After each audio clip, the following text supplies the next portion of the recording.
Hi, welcome to Crosslink Radio. This is Shirley Gutkowski, your host for the radio show, the podcast that talks about health from the eye teeth on down. And today we are broadcasting from the Kalahari Resort and Hotel and Spa and whatever all here in the Wisconsin Dells at the Wisconsin Dental Hygienists Association Indigo Conference. The Indigo Conference is the largest dental hygiene meeting that we have here in Wisconsin, and they've attracted almost 500 hygienists from all across Wisconsin. It's a pretty big meeting, and it's pretty important. We have a lot of vendors here, and they're showing their wares, and one of the most exciting ones that's kind of still a little bit ahead of the curve is what we're going to be talking about today. MouthWatch has been on the scene now for, 5 years or so, and we are talking with Brant from MouthWatch. Hi, thanks for having me. Say your last name again. Herman, Brant Herman. I don't know why that won't ever stick in my head. I'm from Wisconsin, from Milwaukee. There's a bunch of Hermans there. And hi, Brant. How's it going? Really good, thank you. And you are here to kind of get us up to speed on teledentistry and the tools that we need and the tools that you can provide for us to relay information in the field back to the dentist or back and forth, or patients can even take this camera home. Is that right? They can. It's not really the main mission with us now. It's really about connecting oral care providers. So Wisconsin's a great state for that. Wisconsin recently passed some new legislation that allows the hygienist to see a patient without a dentist first having to see them. Mm-hmm. So this is a great tool to connect all the expertise of the hygienist while they're treating them for preventive care to a dentist for treatment planning, referral to a specialist, and it's all done through cloud-based technology, a little laptop with an intraoral camera and an internet connection. You can live consult where you're doing basically a FaceTime with an intraoral camera and the dentist. Or you could store an exam information, upload it to the cloud, all HIPAA compliant, and then the dentist gets an email notification, they review it, and they can tell the hygienist what needs to be done. So, all right, so there's a lot of questions here. So let's just start with MouthWatch, and let's just talk about that for just a second, and then we'll just kind of go into teledentistry. So you've been, how did you come onto the scene? Your dad was a dentist, right? Or in the My dental dad's industry? a dentist, yeah. Yep. So we started about 6 years ago, first with the idea of how can we improve recall for private practices. Mm-hmm. And what we thought was if the patient can actually see what a hygienist and what a dentist see, they would know more. If they see something right where they're smiling in a mirror, they take care of it. But what they don't see is behind lower anteriors, back by molars. So we wanted to make an affordable intraoral camera that a hygienist or dentist could offer to a patient who could then securely communicate with the practice. Mm-hmm. And what we found from that 6 years ago was we were ahead of our time a little bit, but that dentists, hygienists loved our camera. They loved the price point of our camera, which is only $299 or less. Wow. So they use these in their practices every day. They'll integrate it into their x-ray software just for chairside use. We also saw that programs were approaching us. We connected early on. We saw early innovators and liked what we were doing, but it wasn't the perfect fit. So over the last few years, we've revamped our platform to really allow, instead of a direct patient connection, we want to encourage communication and collaboration between everyone who's involved with patient care. So now with Teledent, what it is it's a local application that runs on your computer, allows you to take images, upload x-rays, upload any scanned documents, anything you need to provide an accurate consultation and evaluation for a patient. All can be done with just a little portable tablet. And then you sync it to the cloud, and then a dentist or specialist gets notified and can communicate directly with the patient, can communicate back to a provider, authorize services. We see, depending on the state, what supervision rules are allowed. Yeah. We think supervision rules are going to start being enhanced through teledentistry and telecommunication. Sure.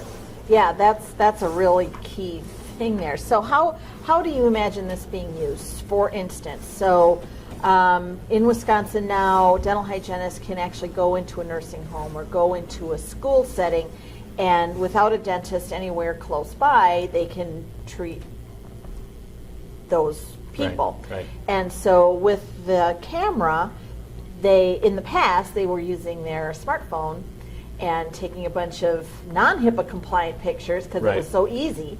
And then they would bring it back and go, Dr. So-and-so, look at this person, look at that. Oh, is that this person or is that that person? I don't remember anymore. Blah, blah, blah, blah.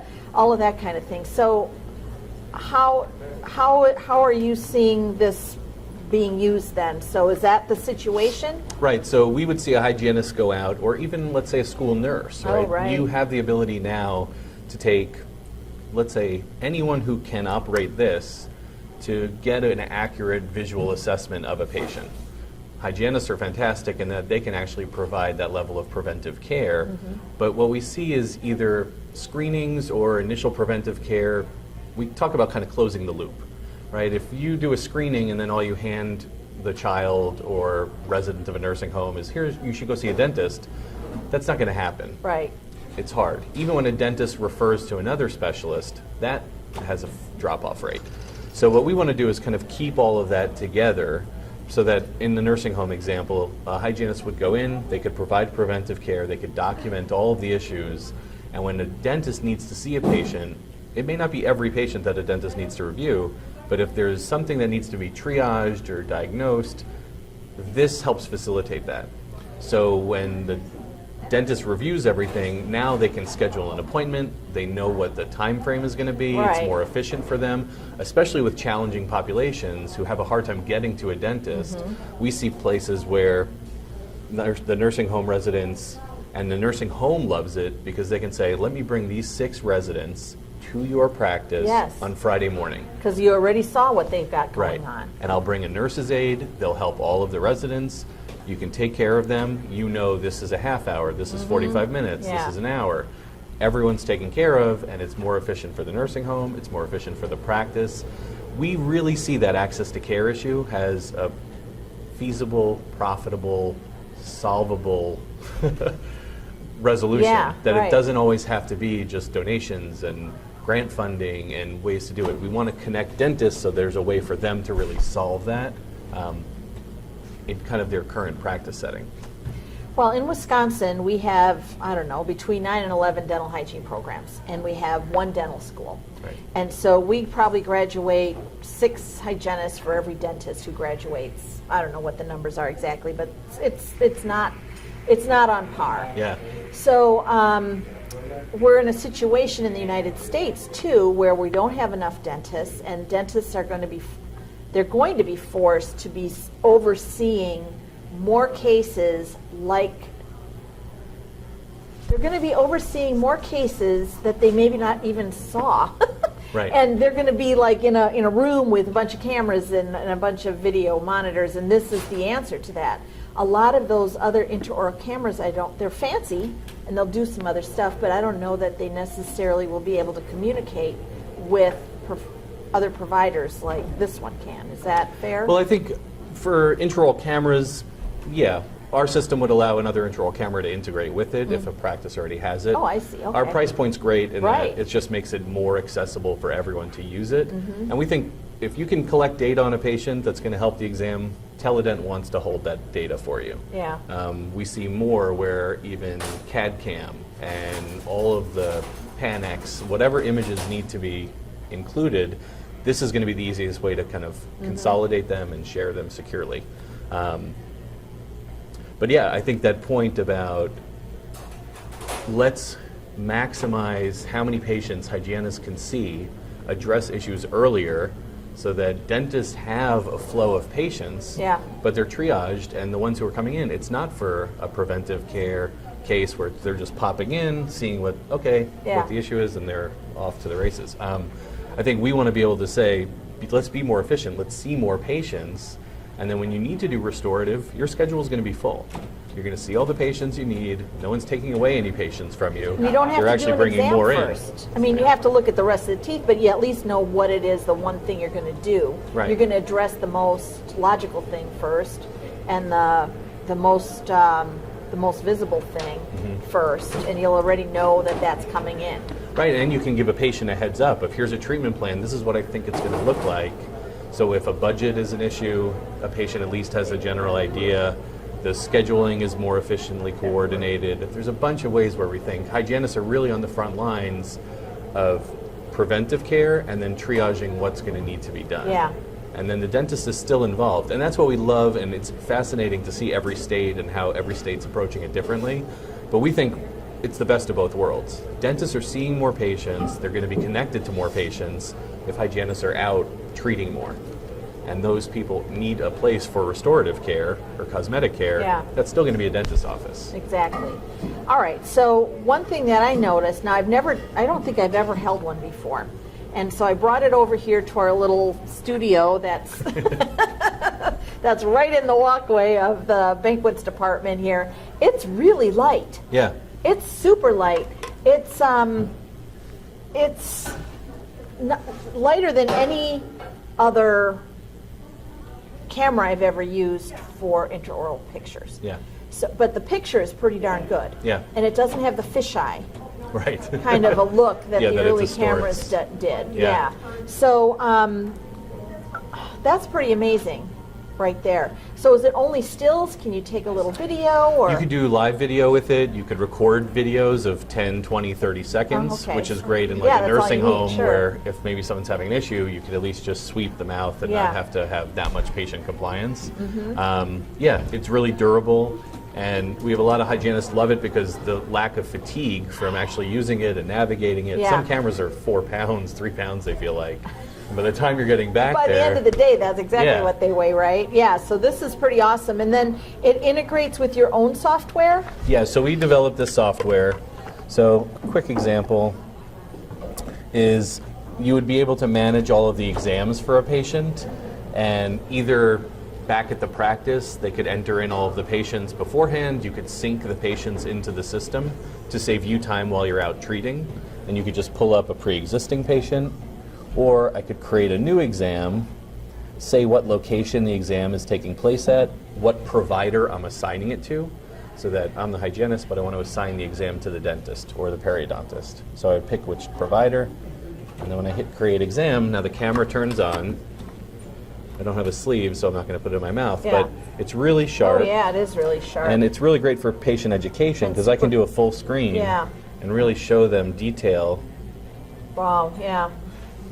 I can capture all of the images, whatever I need, just simple button click, space bar. I can record videos, and once I'm done with the exam capture, then I can get into the details of that exam. So I can add notes specific to an image. Say what tooth number it is, what the Exactly. symptoms are. What I'm seeing, give the dentist a little bit of a guideline Yeah. of what I'm seeing. What's great too, and I don't want to underestimate it, the ability for live streaming consults right. is part of it. So you could do basically a live video conference where the dentist is seeing and guiding the hygienist of saying, let me see tooth number 3 again. Let's get all images of that. All through your software? All It's through not our like software. on the phone separately or anything like No, that? it's all Oh, that's talking through the interesting. computer. So So then- you could have a dentist sitting in the morning at their desk, back in their private office, Yeah. doing that live consult if they've scheduled the time, Mm-hmm. or the store and forward portion where the dentist is practicing a full day. Sure. On their lunch, they could quickly review any cases that needed to be looked at. Interesting. Yep. Okay.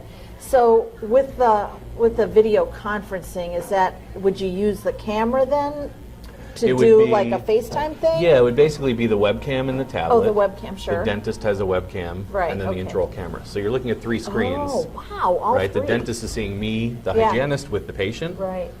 The patient actually meets the dentist so they can build a rapport, right. and next time the patient comes in, they're a little more comfortable. There's so many benefits. The patient is actually in an environment that they're comfortable in. Mm-hmm.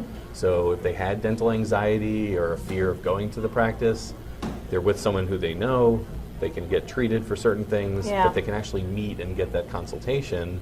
So the next time they go see the dentist, it's not a new person saying new things Yeah, that's right. suddenly Starting overwhelming fresh of how over, much is this yeah. going to cost? I don't even like being in the dental office. Right. But they've met them, they've built a relationship, and they've kind of already told them what may need to be done.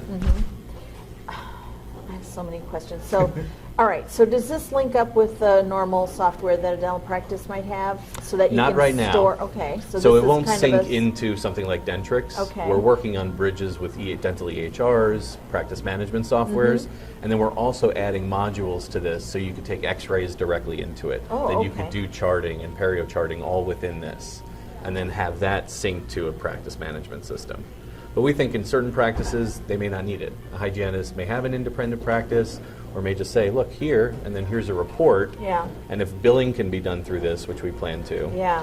then when a patient goes into the operatory or into a practice, then they become a patient of record there, and all of the data could be collected there. Well, it sure would be nice. So in my practice at Primal Air, we do video conferencing. I mean, it's not conferencing, but it's video appointments. It's Right. real, telemedicine.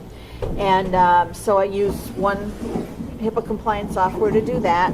We use another HIPAA compliant online practice management software. Okay. We also have, our file folders that are in Dropbox, and so everything's like completely scattered. Right. So it sounds like this could be an answer for that kind of teledentistry as well. Right, and we've spoken, I think, for Primal Air becomes a part for MouthWatch is the next step is also connecting directly to a patient. Yes. So patients want to be involved in their care, and the more they know about what they need, the more engaged they'll be in compliance and follow through. So we want to have a way for a patient, whether it's through an app or a portal, Yeah. to be able to talk to their provider, Right. even if they're at home. And I think that becomes that missing part for you is now can I do a video conference with the patient, store all of that Yeah. securely in my one record for this Right. patient? Yeah, because right now we're using Practice Fusion, our practice management software. Right. And there's a whole section there on images. Yeah. But I have to ask for images, i.e. x-rays, from imaging centers or CT scans or, Right, all of right. that kind of high-tech stuff. It doesn't allow me to do anything with photographs necessarily. So it would be cool if this could integrate with that. A lot of myofunctional therapists are using Practice Fusion because Right. it's the right It's a price. great EHR, yeah. Right, exactly. And what's nice is that's where we see things Yeah, heading across right. dental is that as more practice management systems adopt EHR compliance, that makes it a lot easier for us and other software vendors to say, okay, let's all play in the same sandbox now, and this data can communicate securely, seamlessly, and efficiently for everyone. Well, and you've used the term a couple times now, EHR, which is electronic health records, Yep. and that's still, there's a lot of hygienists that are my age that won't sink in. It just doesn't. It just bounces right off our head. We're like, what does that stand for again? Even though we're using it Right. all the time. So that's where everything is going, and these practices that are using paper still are having a lot of time selling their practice. Right. And they don't have appointments, they don't have anything on there. So this is going to fit in like everywhere. Yeah. And you are like a step ahead of most things. Are there other intraoral cameras that operate like this? So we're kind of both. We're an intraoral camera company and Yeah. then we're a teledentistry Right, company. right. And there is a happy little meeting point for both of them. There are some systems that if you had an IT department, you could create a bunch of things in place to have a secure transmission between one site and another. We wanted to make this turnkey and simple, Yeah. and that anyone could open it up. For less than $1,500, you could have a hygienist, a dentist, a tablet, and a camera. That's a really low price to get Yeah, started with no kidding. teledentistry. And then you can add providers to it, add store, all kinds of stuff. And then we feel like we'll continue to add value when it starts integrating with more and more platforms. Right. So that now. Well, you would think that separate- those platforms would be coming looking for you because it's a missing piece for them. And Yeah.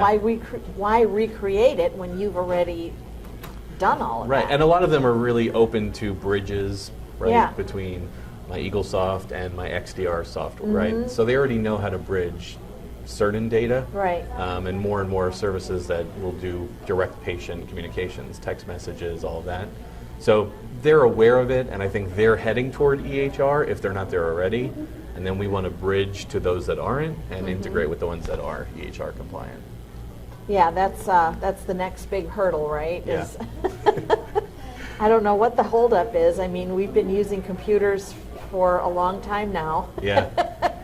Yeah, and I think it's just more the medical field has had more pressure to do it and incentives from, all the compliance and Right. Obamacare motivations and incentives that CMS put out there. I think dental sees it happening and more services, especially for large organizations. We talk to dental schools a lot or large clinical settings. They've already got EHR compliant practice management. I think as it trickles out to private practices, we say, okay, what's the value for it?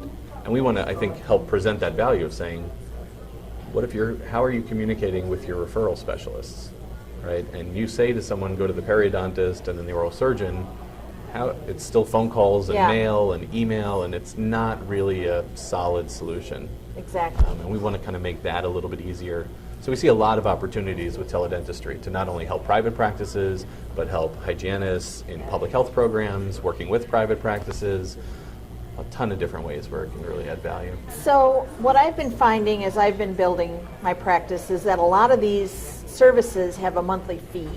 So is that how yours works too then? So you would buy the $1,500 package-ish, and then there'd be a monthly fee to maintain the records? So what we do, because we want more people experimenting and trying teledentistry, it's $299 per year per provider. Oh. So that's included in that $1,500. Oh, I see. But if a group wanted to add 30 providers, it would be $299 per year for them. That's unlimited patients, unlimited exams, unlimited storage. Wow. So we're really keeping it low to just get people trying it and figuring out use cases that work for them. At some point, as we add modules like x-rays and charting, there'll probably be a fee for that. And depending on where things go, there may be storage changes. But we're keeping it really low for now, just to get people to say, what is it? How does it work? Yeah. I can see there's a way for me to use it. How do I do it? Yeah. Right, and a lot of the great ideas come from when we have conversations at an event like this.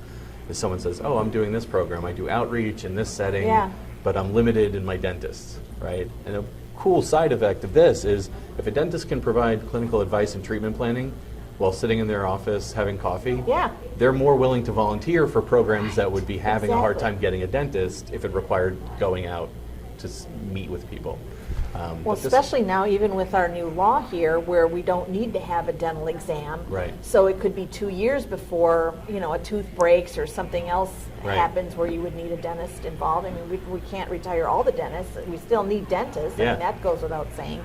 I hope it goes without saying. We think it does. And we think this is a great way to connect them and loop them into hygienists working independently or more independently, but still having that link for diagnostic expertise. Into the communities where we can do the most good. Right. That's really critical in all of this kind of thing. That we're not available to go out into communities more. And hygienists have been doing it as best they can under the limitations, but now I think without these limitations it's going to be and we see a lot of early adopting dentists and innovators who are saying, this is a great way. I can expand, I can do a few things. I can make the hygienists I have working for me happier in that they can get out of the operatory sometimes and see patients in different settings. And I could hire additional hygienists who could reach patients who aren't coming into me. I can see them on my schedule, but bill for services through my hygienist who is providing them out in the field. So there's a bunch of ways. We also work with portable equipment companies that now you could do all these services out of an office setting, and for the right dentist, I think they'll see it as a revenue opportunity and kind of not that lack of supervision that I think can concern some of them. It's really a way to grow a practice. Yeah, it really is. I didn't even think about that angle, but if a dentist could hire a hygienist to go into an oncology ward and just see those patients and take care of their dry mouth and and just communicate patients that need a dentist because the tooth was broken or apply a certain glass ionomer or something like that's a whole new revenue stream potentially. And they don't have to build another operatory in their office. No. And glass ionomers you can smush on with a finger, so you really don't really even need a lot of dental support for that. So that's pretty awesome. That's terrific. So how do people find out more? Do you obviously have a website? I sure hope we do. So mouthwatch.com is our website. Okay. You can come there. You could call us, 877-544-4342. We would love to, if you're in Wisconsin, talk through some use cases and how it could work for you. Mm-hmm. If you're outside of Wisconsin, we've got a great resource on kind of what you can do in your state and supervision rules and direct access rules. So we'd love to kind of do a consultation, do a demo, Yeah. help out. That'd be great. Oh, you can do a demo. Yep. Do you do that live or Memorex? Yeah, we'll do a screen share. Oh, okay. Maybe soon Memorex. Yeah. Maybe one of these days. Well, thank you for taking some time out today. my pleasure. I know that you're getting back to your booth and going to show everything off during the lunch break. We've got quite a large group here this year. Yeah, it's exciting. Were you here last year too? No. No, it's your first Yeah, time. first time this is exhibiting, yep. It's a nice big meeting here that we have at the Kalahari. Thank you so much. Yeah, thanks. Brant Herman, MouthWatch. We'll see you later. This All is right. Shirley Gutkowski from Crosslink Radio, the only podcast that talks about health from the eye teeth on down.